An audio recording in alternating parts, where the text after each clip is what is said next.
and welcome back to my channel. If you're new here, I'm Adele Ashley and it is so nice to meet you. I hope you all are doing well and I'm so excited to go through all 14 books I read in October. Basically, I had a book in my hand all the time, either in my hand or in my ears all month, and it was absolutely great. I read a lot of really good books this month. So I've got my hot coffee here. We're breaking out the holiday mugs because it's almost Christmas. So grab a drink and let's get into it.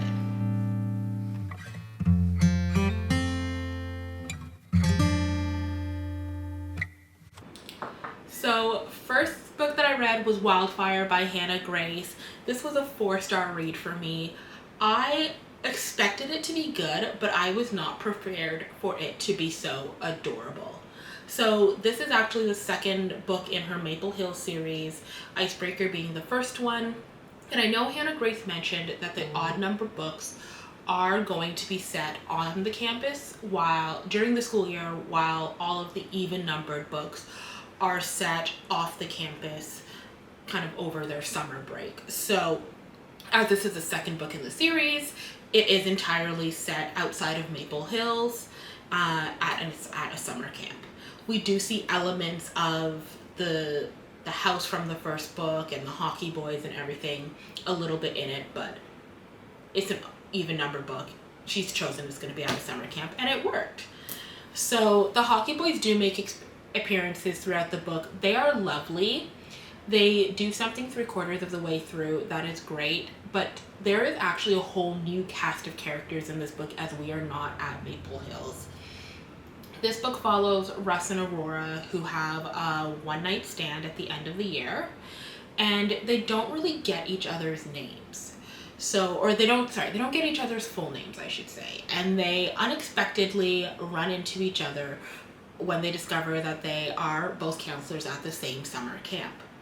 They want for there to be more. There is definitely something between them, but both of them are very hesitant for their own reasons to break the no fraternization policy that is laid out for camp staff. This is really just a charming and adorable read, and I also really loved the found family elements that are throughout this book, again, just like in Icebreaker.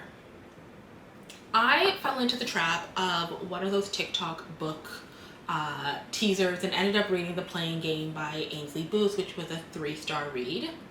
I really read it because it seems like it would be a really quick palate cleanser for me. It's a simple hockey romance following Harper, who's a secret hockey fan, and she gets the opportunity to see the opening night game for her city's new NHL expansion team. While at the game, she runs into the player who she had a brief relationship with years before, and the only problem is he wants to continue that relationship, and she is absolutely certain that she will never ever date a hockey player. This is a really quick read. It's written in dual point of views, and it delivered everything it promised, honestly. There's no third act breakup. It's a simple yet fun plot and was a really great low stress love story, which sometimes that's all I want. I just want them to fall in love and continue to be in love and have their happily ever after, or for now. After that, I read Lessons in Gravity and Leaving Everest by Megan Westfield. So these are both highly rated 4-star reads for me. These were 2 rereads that were kickstarted by my favorite books video, and I'll link it up here for you guys. I hadn't picked them up in a while, and I ended up loving them just as much this time as every other time that I have read them. I love the characters, and I love that it features really badass women who do some extreme athletics and are just so good and on top of their game at what they do. Honestly, if Megan wrote anything else, I would read it. I then jumped into Caught Up by Liz Tomford, which was a 3-star book for me. It is the 3rd book in the Windy City series, following Kai, a baseball player, and Miller, a world-renowned pastry chef. So Kai suddenly becomes a single dad and is struggling to balance and kind of juggle his Major League Baseball career and being the best parent he can be to his son Max, while Miller is feeling a bit burnt out and in a creative rut. While Miller is feeling a bit burnt out and in a creative rut after she wins a prestigious award. So when she decides to visit her dad, the head coach for Kai's MLB team, she makes the decision to take the summer off from her job working in various different kitchens and all around the world and kind of being a contractor for them, and agrees to just become Max's nanny until she needs to return to work in September. Over the course of the summer, Miller starts to realize that maybe she really... Over the course of the summer, Kai begins to relax a bit while Miller slowly rediscovers her joy for baking while taking care of Max and slowly falling in love with his father. It was a very enjoyable read, and like I said, it was 3 stars for me. The Christmas Orphans Club by Becca Freeman was also a 3-star read for me. I was really looking forward to this book because I do listen to Becca's podcast, the Bad on Paper podcast. So while this is categorized as a romance, it's really more a story about friendship. It follows 4 friends who are faced with the fact that this year may be their last year or their last Christmas together, as they all go through various life changes, from moves to new relationships, etc., and the new transitions may need to be made. It is a fun friend group with a very, very small amount of romance sprinkled in there, but it was a great read to kick off my holiday reading. You Again by Kate Goldbeck was a 4-star read for me. So this was easily one of the most anticipated debuts of this year, and when I first heard about it, I was very intrigued. It's about Ari, it's about Ari and Josh, who instantly hate each other when they first meet. Ari is very free-spirited, and she's a struggling comedian who is very avoidant and terrified of commitment, whereas Josh is a hopeless romantic, determined to find the one. He is determined that he is going to fall in love with someone and be known in the culinary world as kind of a top chef. On their first meeting, they discover that they are both sleeping with the same woman. So, of course, nothing good could come from there. And they are more than happy to go their separate ways. But they keep crossing paths over the years until one of those encounters leads to them striking up a surprising friendship. They slowly shift into more of a friends without benefits relationship that's better than a romance in a way, until unspoken boundaries of their platonic relationship start to blur. This is heavily marketed as a When Harry Meets Sally reimagining, and that's actually pretty accurate, I found, for the entire story. The only thing is, all the characters in this book are the worst. And they're horrible, but I actually mean that as a huge compliment. I disliked Ari and Josh so much that I frequently wanted to throw this book across the room because of what they were doing. And there were points where it drags. Like, I was wondering how I was only 20% through the book at one point because I was certain that it was almost over. And it purely was because I was so fed up with the characters and what they were doing. But it doesn't feel like a long read. It just sinks your teeth into you. It's absolutely brilliant, and it's easily a contender for one of my favorite books of the year. The 8th book I read was Bright Young Women by Jessica Knoll. This was a 4-star book for me. I have gone on record and say that I love Jessica Knoll's writing. I really liked Luckiest Girl Alive. There's not much I can really say about this without spoiling it, but it is a thriller or a mystery, kind of, about 2 women who are brought together by the crimes of the same serial killer.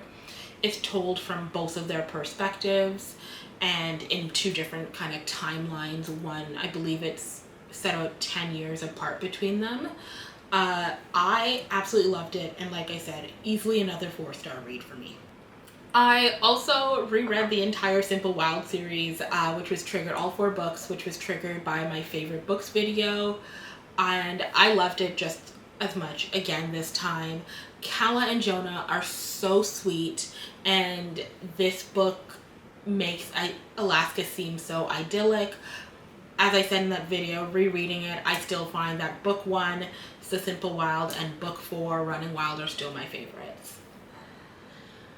The Woman in Me by Britney Spears was just, it's wild. It reads very easy and is very conversational, and while there is a lot to sensationalize in this, kind of, we've all heard about her relationship with Justin Timberlake and the things going on with Kevin Federline. We know about the conservatorship. It's just actually so heartbreaking to hear her experience through that in her own words. It's so sad. It really gave me a different understanding of who she is as a person, but I still liked it. I just wish she didn't. I wish Britney didn't go through all of that. And then finally, I read The Graham Effect by Elle Kennedy. So this was a 3-star read for me. It picks up years after The Legacy with Gigi Graham. So Garrett and Hannah's one of the twins. And Garrett and Hannah are from The Deal in the Off-Campus series. Gigi has 3 main goals. She wants to qualify for the women's national hockey team. She wants to win an Olympic gold. And she really wants to step out of her father's, Garrett's, shadows when it comes to her hockey playing. The problem is she has 2 big obstacles with that. The head coach of the national team needs her to improve her game to even be considered to join the team, and specifically her game behind the net. And the best person to help her with that is Ryder, who is the least liked member of the new Briar Hockey men's hockey team. So Ryder, on his side, he really wants the coaching spot with the legendary Garrett Graham at his hockey camp. So he ends up striking a deal with Gigi, where he agrees to help her out with her game and making the national team if she agrees to put in a good word with her father about him. I had to rate the 3 stars because I basically read this entire thing in 9 hours. I downloaded and finished it like in a day. And I enjoyed it. But I have slowly started to realize that Elle Kennedy has a chokehold on me when it comes to the Off-Campus and Briar U series. I will constantly read these books, but they are progressively becoming like less and less favorite for me, if that makes sense. So the books that I'm hoping to read in November, obviously I am counting down the days until November 7th when Iron Flame, the 2nd book in the Fourth Wing or Empyrean series, comes out. I am so excited to read Iron Flame by Rebecca Yarros, as well as by extension the extra chapters in the special edition Fourth Wing that also comes out on November 7th. You know I have those ordered. I will be basically doing that all day November 7th. I've booked it off. I am also really excited to dive back into Allegiza with Murtaugh by Christopher Paolini. The Aragon series was one of my favorite fantasy series, so super excited for the 5th book there. I'm also excited for Do Your Worst by Rosie Danan, Betting on You by Lynn Painter, and then also diving into A Holly Jolly Ever After by Julie Murphy and Sierra Simone, because I just know A Merry Little Meet Cute was absolutely so cute, so I am pretty certain that this one is going to be just as cute. So that is everything that I read in October, as well as everything that I am hoping to get to in November.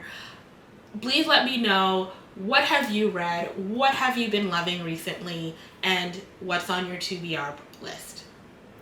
Until next time, have a great day.